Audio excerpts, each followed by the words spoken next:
My name is Claire Bennett, and I'm 27 years old. People say money brings families together. They've clearly never met mine. When my grandmother passed away, I thought the worst pain would be losing her. I was wrong. The real pain came afterward when I realized I'd never truly had a family at all. But before that day, before the will and the laughter, before the envelope that would change everything, there was the house where I grew up, a mansion full of noise mirrors and silence. My father, Edward Bennett, loved attention almost as much as he loved his cars. He changed vehicles the way other people change seasons, always something shinier, faster, louder. My mother, Victoria, spent her days floating from boutique to spa, always draped in silk and perfume, always looking for someone new to impress. Then there was my sister, Olivia, 3 years younger, loud, beautiful, magnetic. The kind of girl who filled a room just by walking into it. She was everything my parents adored, bubbly spoiled, and endlessly performative. And me, I was the quiet one, the afterthought. At dinner, my parents would hang on Olivia's every word while I pushed peas around my plate, waiting for a chance to speak that never came. If I tried, my mother would smile absently and say, "That's nice, dear," before turning back to Olivia's latest gossip about her friends. Even the walls seemed to echo her laughter longer than mine. I used to think there was something wrong with me, some invisible flaw that made me unworthy of attention. But there was one person who didn't look through me. My grandmother, Eleanor Bennett. To the world, she was a legend, a woman who built an empire from nothing, starting with a single bakery and turning it into a global chain of luxury restaurants, wineries, and real estate. To me, she was just Grandma. But unlike anyone else in my family, she actually saw me. She never used empty words. When she looked at me, her eyes were sharp, calculating, like she was measuring something I didn't yet understand. One afternoon, during my junior year of high school, she called me. "Claire," she said in that firm voice of hers, "I want you to come stay with me this weekend, alone." I remember Olivia whining in the background. Why not me and my mother saying, "Don't take it personally, sweetheart. You know how your grandmother is." But I could hear it in her tone. She was jealous too. That weekend, I packed my modest suitcase, just jeans, a few shirts, a book, and went to stay at Grandma's estate on the outskirts of Seattle. The air around her property always felt different, cleaner, quieter. The gates opened slowly as if guarding something sacred. Inside the walls were lined with oil paintings and family portraits that skipped generations like time itself bowed to her. The first night she invited me into her study. The room smelled of cedarwood and old paper. Books towered from floor to ceiling, and the only light came from a brass lamp on her mahogany desk. She didn't speak at first, just looked at me with those piercing gray eyes until the silence started to feel heavy. Finally, she said, "I've been watching you." I swallowed hard. "Me, you," she repeated. "You're different from the rest of them." I didn't know what that meant. I wasn't sure if it was a compliment or a warning. She leaned back in her chair, folding her hands. "Your father is weak. Your mother is vain. Olivia," she sighed, "she's charming but empty. They've all become drunk on comfort. But you, Claire, you notice things. You listen before you speak. You think before you act. That's power." I felt my throat tighten. No one had ever talked to me like that before. "Power?" I asked softly. She nodded. "Not the kind that buys cars or handbags. Real power. The kind that survives when everything else collapses." That was the night she told me something that would shape the rest of my life.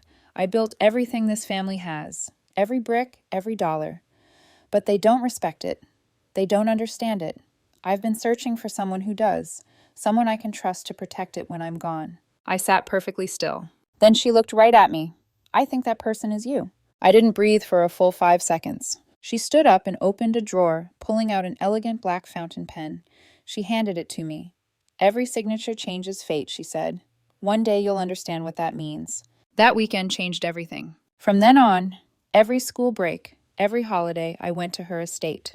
While my parents were off on cruises and Olivia was busy taking selfies with her friends, I was learning contracts, markets, real estate investments. She made me read until my eyes burned, questioned my opinions, and corrected my every mistake. It wasn't easy. Sometimes I cried in private, frustrated, exhausted.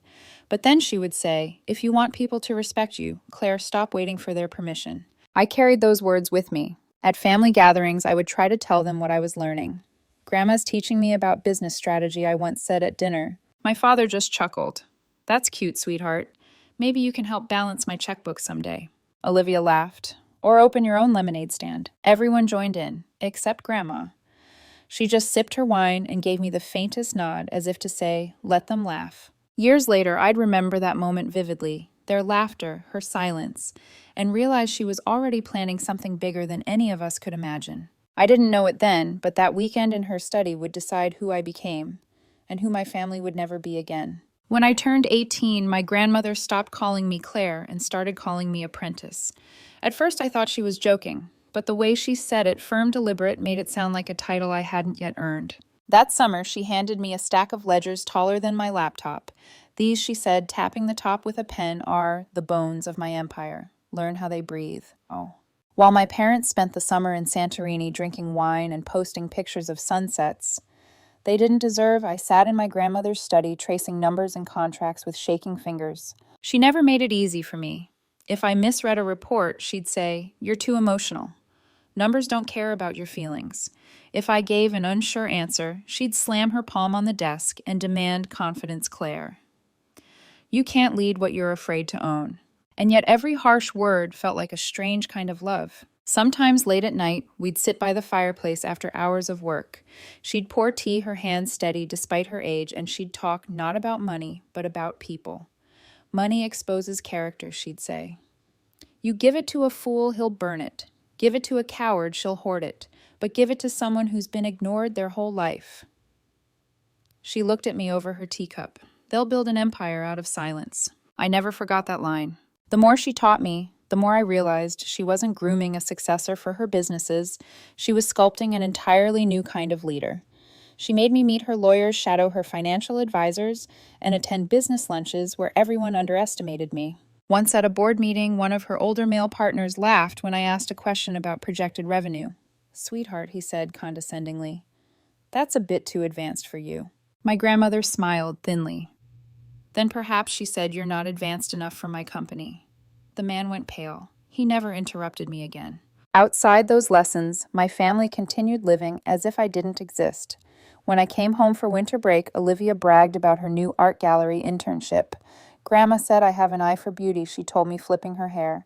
I smiled politely. I knew Grandma had said that to her years ago, to keep her busy, not to prepare her. My father boasted about his winery investment funded entirely by Grandma, of course, and my mother threw lavish parties just to hear people compliment her taste. I sat quietly at the dinner table, listening, observing, learning. Sometimes I wondered if Grandma saw too much of herself in me, her solitude, her fire. It was both a gift and a curse. By the time I graduated college, I could read a balance sheet in 5 minutes and calculate profit margins in my head. My friends were getting entry-level jobs. I was helping my grandmother restructure a $60 million portfolio. But the more I learned, the more I noticed something shifting in her. She was getting tired, slower. Her sharp eyes sometimes softened when she thought I wasn't looking. One afternoon, she called me into her study. The same cedar scent, the same ticking clock, but the air felt heavier. She was holding a folder thick with papers sealed with her signature red wax. "Claire," she said quietly, "I won't be here forever." Don't say that I protested. "Listen," she interrupted, her voice trembling for the first time I'd ever heard. "Power means nothing if it dies with you. I built this for more than survival. I built it so that the people I love could stand without me." I swallowed hard. "You mean Olivia, Dad, and Mom?" Her lips thinned. "No, I mean you." I didn't know what to say. She smiled faintly and handed me a smaller envelope. "For when the time comes," she said. "And you'll know when it does." Her hand brushed my cheek. "You've already passed every test, Claire. You just don't believe it yet." That night, I cried in my room, not from sadness, but from the strange, burning pressure of responsibility. 3 months later, her health declined. The strong woman who once barked orders across a room now sat in a wheelchair, fragile and quiet. I visited every day, reading reports aloud, even though she barely spoke. Sometimes she'd smile faintly and whisper, "Good. You're still learning." When she passed away, it felt like the world had stopped mid-breath. Her funeral was extravagant rows of black cars, expensive suits, polished sunglasses, but behind every tearless face was greed. My parents didn't cry. Olivia didn't either. They just looked around the hall, whispering to relatives about the will. I stood beside her casket, fingers tracing the cold wood. My heart felt hollow.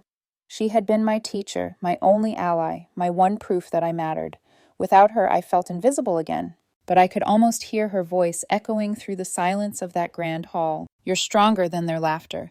Remember what I taught you. Silence is a weapon. As the priest ended his prayer, I caught my reflection in the polished lid of the coffin.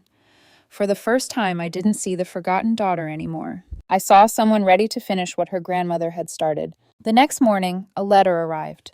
The family lawyer requests your presence for the reading of the will. I took a deep breath. Something in my chest whispered, "This is the moment she prepared you for." I didn't yet know how cruel that moment would be, or how perfectly she had planned every second of it. The reading of the will took place in my grandmother's downtown office, the same place where she used to hold meetings that made grown men tremble. The morning air was cold, sharp against my face as I stepped out of my car. My parents were already there, standing near the glass doors, smiling like they were about to receive a trophy. Olivia leaned against a pillar, scrolling through her phone, designer sunglasses perched on her head like a crown. No one greeted me. Inside, the waiting room smelled faintly of polished leather and greed. I could hear my father laughing that loud, confident laugh he used whenever money was near. When the lawyer, Mr. Davenport, entered the conference room, everyone straightened, like school children about to be graded. He was an older man with kind eyes and a careful tone, but even he couldn't hide the tension buzzing through the room. He cleared his throat. "Thank you all for coming. Mrs. Eleanor Bennett's final instructions are quite detailed." Olivia whispered something to my mother, who grinned. My father leaned back, tapping his fingers on the table, a smirk playing at his lips. The lawyer began, "To my daughter-in-law, Victoria Bennett." He looked up briefly. "I leave ownership of my restaurant group, valued at $28 million. My mother gasped softly, pressing a hand to her chest in mock surprise. "Oh, Eleanor," she whispered dramatically. "You shouldn't have." But she was glowing. "To my son, Edward Bennett," the lawyer continued, "I leave the Bennett Winery in Sonoma, valued at $22 million. My father grinned and whispered to my mother, "I told you she'd do right by us." I sat silent in the corner, hands clasped, heart pounding in my ears. To my granddaughter, Olivia, the lawyer said, "I leave my townhouse in Boston and my art collection." Olivia squealed. I knew she loved me best. The room filled with laughter and congratulations. Everyone was smiling, everyone except me. The lawyer kept reading name after name. Cousins, aunts, uncles.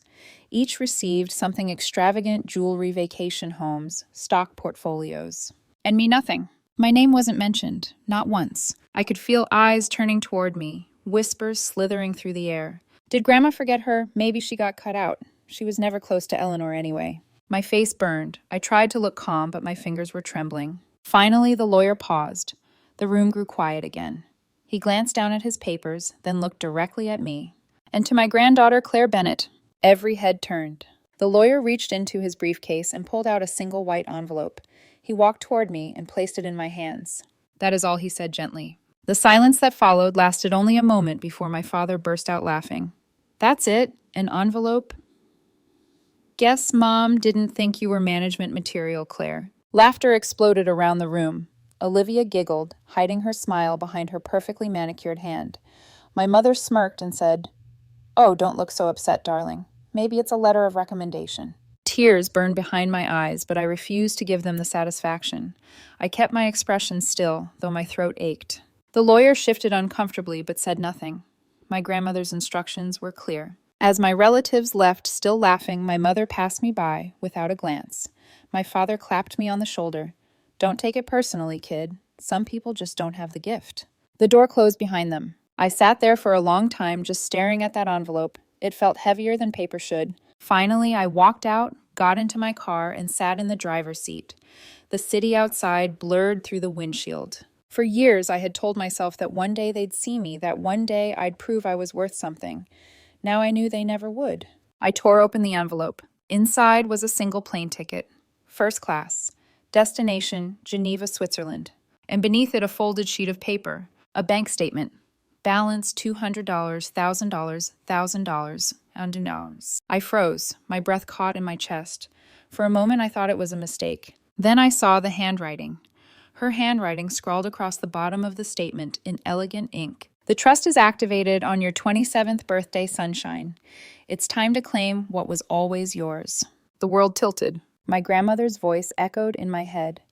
"Every signature changes fate." She had left them their playthings and left me her empire. Tears welled in my eyes. I pressed the note to my chest, whispering her old nickname for me, Sunshine. While my family was laughing, my grandmother had been planning her final lesson. She wanted to see what I would do when the world thought I'd been left with nothing. And now I finally understood. This wasn't just inheritance. It was inheritance disguised as humiliation. A test. Her last one. I looked out the car window at the skyline, the city glowing under the sunset. Geneva, I whispered. The ticket was for that very evening. I started the car. My hands were still shaking, but not from sadness anymore. It was power. Cold, new, terrifying power. By the time I reached the airport, I was someone else entirely. The forgotten daughter had died in that lawyer's office. The woman boarding that plane was born from the ashes of her laughter. When the plane landed in Geneva, the city glimmered like a secret whispered under moonlight. Snow dusted the rooftops, and the air had that crisp bite that makes everything feel new, like the first breath of a second life. A man in a tailored suit stood by the arrivals gate holding a sign that read, Miss Claire Bennett. I hesitated before walking up to him. That's me, I said. He smiled politely. Welcome to Switzerland, Miss Bennett. I'm Philippe Dubois. I've been managing your grandmother's estate here for many years. Philippe looked like someone who could read balance sheets the way others read poetry, sharp, precise, quietly dangerous. As we drove through Geneva, he briefed me on what my grandmother had built. Mrs. Bennett was methodical, he said. Every asset, every property, every company, each had a purpose. And she placed them under a private trust established when you turned 18. When I turned 18, I repeated. He nodded. Yes. She instructed us to remain silent until your 27th birthday. She said you needed time to grow before you'd be ready to handle what she left behind. I stared out the window, watching the reflection of city lights flicker across the glass. My grandmother had planned everything, even the timing of when I would learn who I was meant to be. When we arrived at his firm's office, I expected to see stacks of legal folders and endless signatures, but what lay before me was something far beyond imagination. Philippe spread out a series of documents across a mahogany table: deeds, ownership papers, bank statements. The trust includes the Geneva Lakeside Resort valued at $180 million, with an annual profit margin of 22%. The Ocean Pearl Resort in Miami, worth over $300 million. Commercial properties in Paris, Melbourne, and Hong Kong. There are also minority stakes in several global restaurant franchises and private investments. My breath caught. She built all this for me. He nodded, piece by piece, quietly. She said you'd understand the meaning of power when you earned the right to wield it. For the first time in my life, I didn't feel small. I felt chosen. Philippe handed me a leather binder filled with her handwritten notes, business strategies, future goals, personal advice. On the first page, she had written in bold letters, "Never seek revenge through destruction. Seek it through excellence." The words burned into me. I spent the entire day in meetings, signing authorizations, transferring management rights, reading through contracts until my hand ached. Philippe explained each clause with patient precision, but my mind kept replaying the image of my family laughing while I sat holding that envelope. By evening, I stepped out onto the office balcony, overlooking Lake Geneva. The water shimmered beneath the winter sky, and I realized my grandmother hadn't just left me wealth. She had left me a weapon. Not one forged in anger, but in patience. That night, I couldn't sleep. I sat in the hotel suite she'd once owned, her initials still engraved on the silverware, and stared at the city below. I remembered her voice, "You win by staying silent while others shout." For 9 years, I had stayed silent. For 9 years, they had laughed. Now it was time to speak without a word. I spent the next 2 days gathering information. I wanted to know exactly what my family had inherited and how they were handling it. The reports were almost pitiful. My father's winery was drowning in debt. My mother's restaurant group had been bleeding profit for years. No leadership, no reinvestment, just extravagant spending. Olivia's townhouse was already mortgaged to fund her art company, which according to the documents didn't even exist beyond a website template. They were sinking. And I had the lifeboat. The plan came to me so naturally, it almost frightened me. My grandmother had taught me about leverage. If someone mocks your worth, buy their laughter. So I would. Under Philippe's guidance, I established a new firm, Alpine Holdings, a sleek European investment company, on paper, backed by my trust. No one would trace it to me. The name itself was ironic.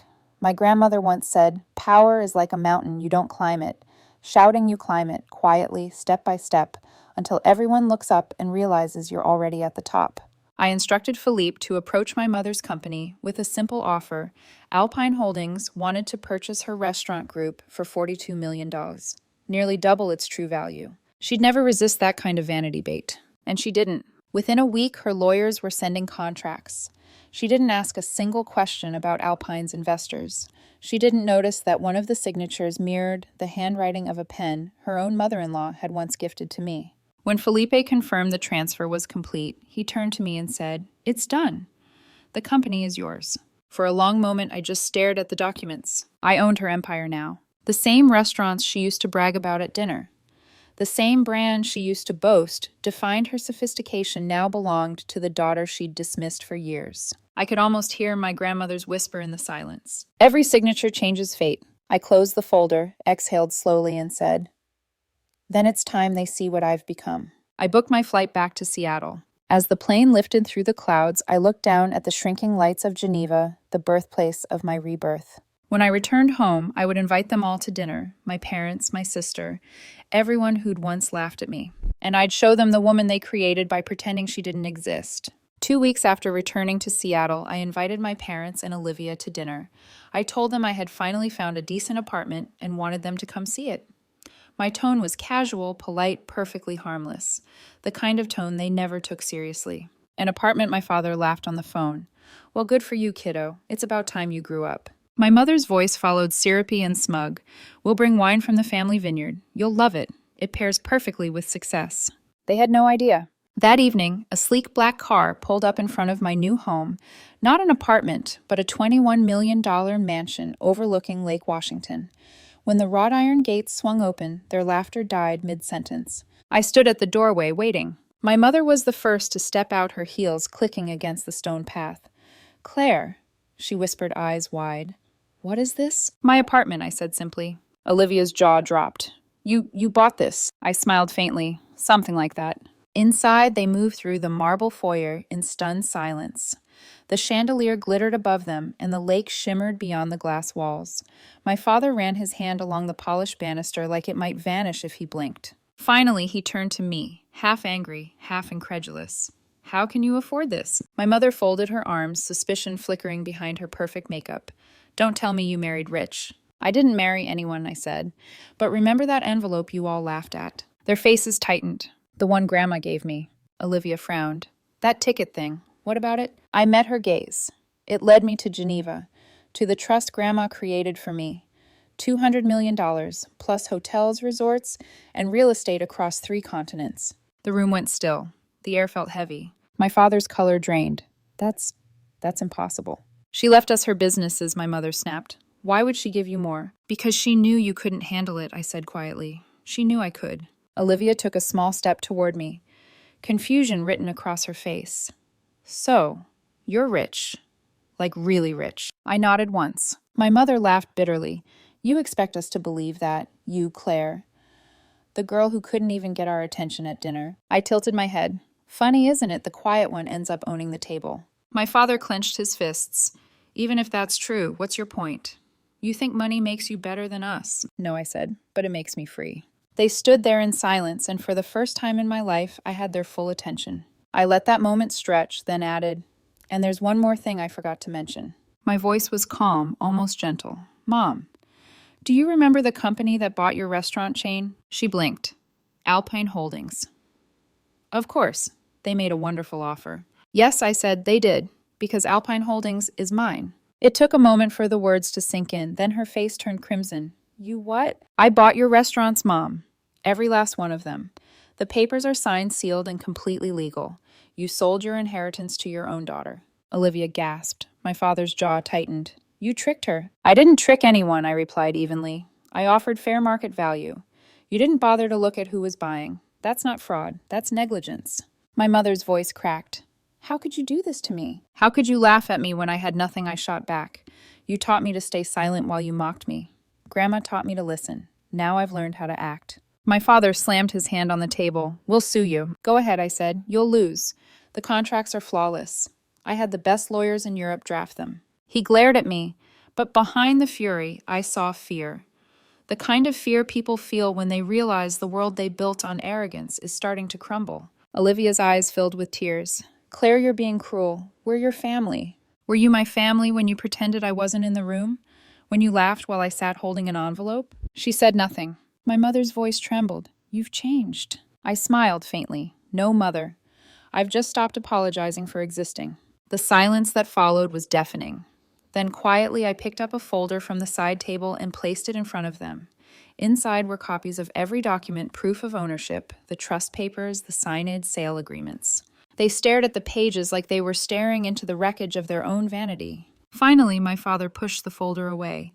You think this makes you powerful? You're alone. Claire, you'll always be alone. I met his glare without flinching. Maybe, but I'd rather be alone with truth than surrounded by lies. He stormed out, my mother following close behind, muttering curses under her breath. Olivia lingered for a moment at the doorway, her face pale and trembling. She opened her mouth, then closed it again. For once she had no words. When the door shut behind them, the silence that filled the mansion wasn't empty, it was victorious. I walked through the quiet halls, the faint reflection of the city lights dancing on the marble floors, and stopped before the massive window overlooking the lake. My grandmother's words echoed again. Never seek revenge through destruction.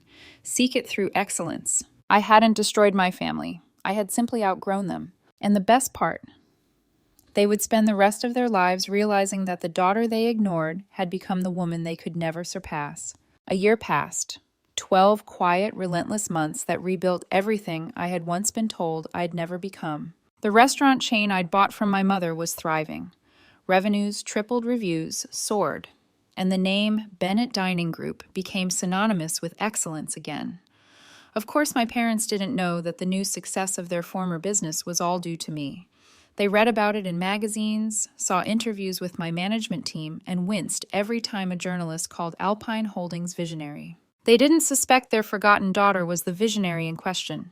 But one person did come back into my life. Olivia. It started with an unexpected call. I remember seeing her name flash across my phone and almost ignoring it, but something curiosity, maybe compassion, made me answer. Claire. Her voice was softer than I remembered. I know you probably don't want to hear from me. I don't, I said plainly. She exhaled shakily. I understand, but please hear me out. Everyone in my circle's talking about this incredible young investor, how she's revived old companies, built resorts, and expanded into Europe. They're talking about you. I stayed silent. Then she said something that caught me off guard. I'm proud of you, Claire. I mean it. I didn't know how strong you were. There was a pause. Then she continued quietly. I want to be like you. I don't want to live like Mom and Dad anymore, pretending everything's perfect while drowning in debt. I want to work, to learn. Her words sounded almost sincere. You want a job, I said flatly. Yes, she whispered, but I don't want charity. I'll start at the bottom. I just need a chance. I could have hung up. I could have told her she was too late. But something in her voice reminded me of myself, the desperation to be seen. All right, I said finally. One chance. I assigned her to the Miami resort under a false surname so no one would know she was related to me. Entry-level guest services. No privilege, no shortcuts. When I told Philippe, he raised an eyebrow.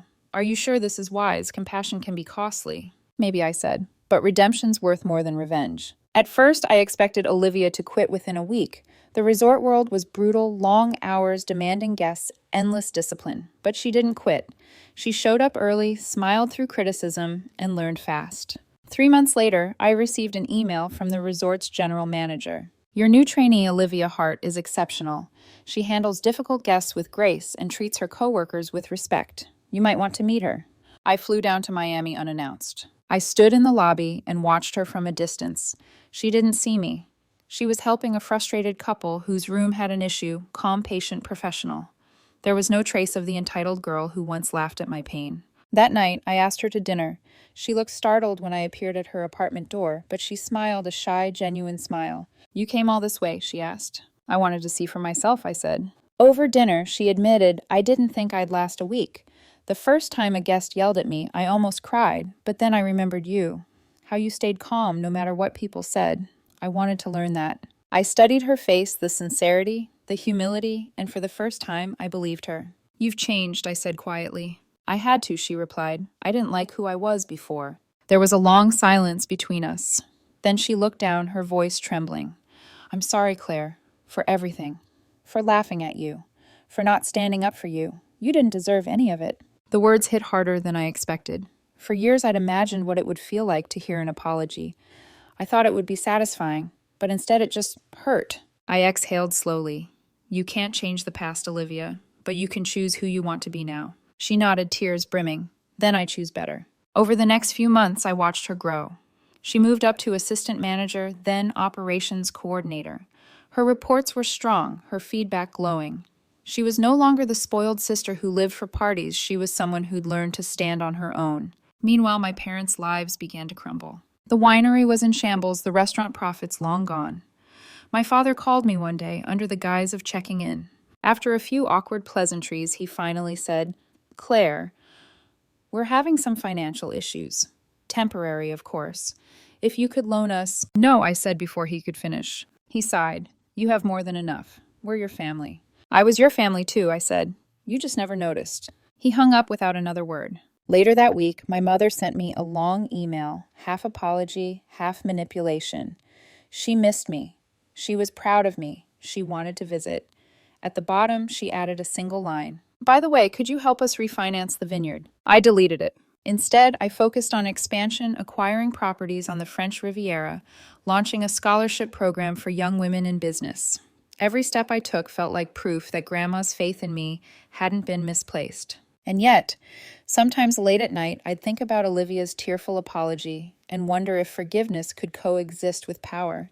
Was I strong enough to give both? When I called her one evening to check in, she said something that stopped me cold. "Claire, when will I be ready to run a resort on my own?" I smiled. "When you stop asking that question." She laughed softly. "That sounds like something Grandma would say." It did.